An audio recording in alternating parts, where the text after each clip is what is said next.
પારણા કરવામાં તો અમને તો સારું નથી લાગતું, પણ તોય છતાં હવે કમિટી નક્કી કરે એટલે અમે આજે પારણા કરી લઈએ.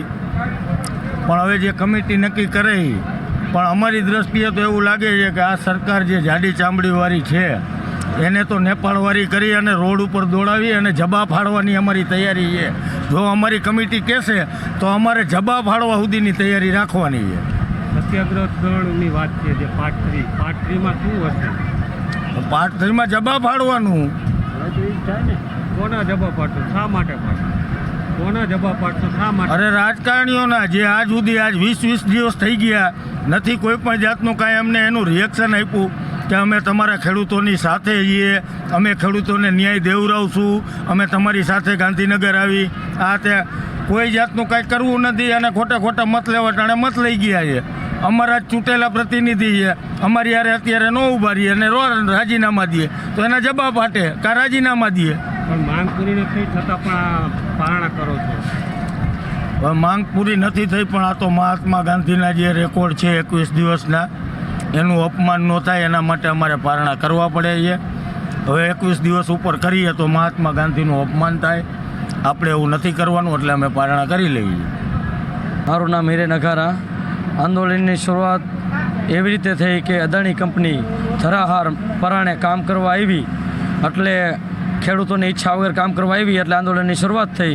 કાર્યક્રમોમાં આપણે જોઈએ તો લોક ડાયરા, મુંડન કરાવ્યા, અદાણીની જે માનવતા હતી એનું બેસણું કર્યું, ઘોડે સવારો આવ્યા, પછી tractor rally, car rally, bike rally, પછી આવા બહેનોના અમુક દીકરીઓના પ્રવચનો, આવા અનેક કાર્યક્રમો થયા છે.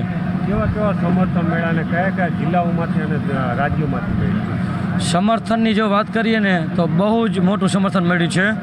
લગભગ 26 જિલ્લામાંથી સમર્થન મળ્યું છે નોંધણી પ્રમાણે, પણ એથી વધારે છે કારણ કે ક્યારેક નોંધણી નથી થઈ શકી બહુ ગીર્દીના હિસાબે, અને રાજ્ય બહારથી પણ બહુ ફોન આવતા હતા કે અમે આવી પણ આપણે એવું કીધું કે અત્યારે બહુ જરૂર નથી, જ્યારે જરૂર પડશે ત્યારે રાજ્ય બહારથી પણ આપણે માનવભેદની ભેગી કરશું. સત્યાગ્રહની શરૂઆત કરશો, કેવા પ્રકારની થઈ? હવે સત્યાગ્રહમાં તો 12 થી 13 પ્રકાર હોય છે. હવે આગળ બધાય ખેડૂત ભાઈઓ, આખા ગુજરાતના ખેડૂત ભાઈઓના માર્ગદર્શન નીચે જે સત્યાગ્રહ કરવો પડે એ કરશું. નામ મયુર જાકાસણીયા છે. 8 થી 1.5 મહિના પહેલાં અદાણી કંપનીવાળા કોઈ પણ ખેડૂતને પૂછ્યા વગર, કોઈ પણ ખેડૂતની સહી લીધા વગર અહીંયા જબરજસ્તી કામ કરવા આવ્યા હતા અને 10 દિવસ જેવું અમે આ ગ્રામજનોએ એકઠા થઈને કામ રોક્યું હતું.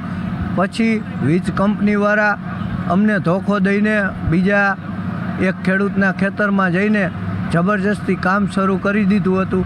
ત્યાં અમે ગ્રામજનો દ્વારા, ખેડૂતો દ્વારા રોકવાની કોશિશ કરી તો અમારી અટકાયતો કરવામાં આવી. બહેનોને ઘસડીને લઈ જવામાં આવી, છોકરાઓને લઈ જવામાં આવ્યા, પુરુષોને મારીને લઈ જવામાં આવ્યા. ત્યારબાદ અમે રસ્તા રોકો આંદોલન કર્યું, જેમાં પણ પોલીસે લાઠીચાર્જ કરી અમારી અટકાયત કરી અને આ કામ જબરજસ્તી કરવાની કોશિશ કરી હતી. ત્યારબાદ અમે ટ્રેક્ટર રેલી સ્વરૂપે ગાંધીનગર ગયા હતા. અમુક કારણોસર એ ગાંધીનગર રેલી અમદાવાદ સુધી પહોંચી અને સરકારે આનો કોઈ જવાબ ન આપ્યો. એના ભાગરૂપે અમે આંદોલન પાર્ટ 2ની રચના કરી. ઉપવાસ આંદોલન 18 તારીખે અમારું આ આંદોલન ચાલુ થયું. આજે આંદોલનનો 19મો દિવસ છે અને આજે અમે એવો નિર્ણય કર્યો છે કે સરકારનો આ પ્રત્યે એવો અમને જવાબ સારો નથી મળ્યો. સરકારે જે પરિપત્ર બહાર પાડ્યો એ અમારા અનુકૂળ નથી, એટલે અમે આજે આ ઉપવાસ આંદોલન પૂરું કરી, પારણા કરી અને આંદોલન પાર્ટ 3ની રચના